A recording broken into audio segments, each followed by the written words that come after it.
let's roll out some pizza, shall we? First off, your dough needs to be room temperature, like actually room temperature, almost warm. The warmer the better. If you have cold dough, every time you roll it out, it's gonna shrink back. Take your dough out of the fridge a couple hours before you're gonna use it.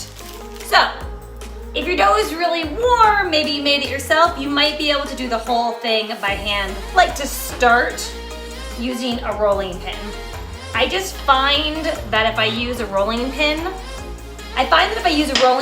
and then use my hands, I have a better chance of having a nice even dough. So I'm to the next level. And the key here is to use the back sides of your hands. Ooh, you got a little stuck there, that's okay. So I use the back sides of my hands and I'm just slowly letting the weight of the dough pull at itself. And I kind of move my hands towards the outside so that outside crust is staying intact, but that inside is slowly getting stretched by the weight of the dough on the bottom.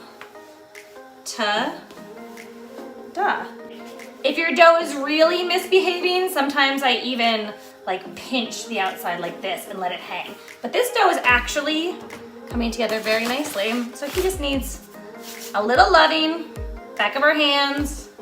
Make sure you take your rings off. Let that dough fall naturally. And that's what's gonna make a nice even dough.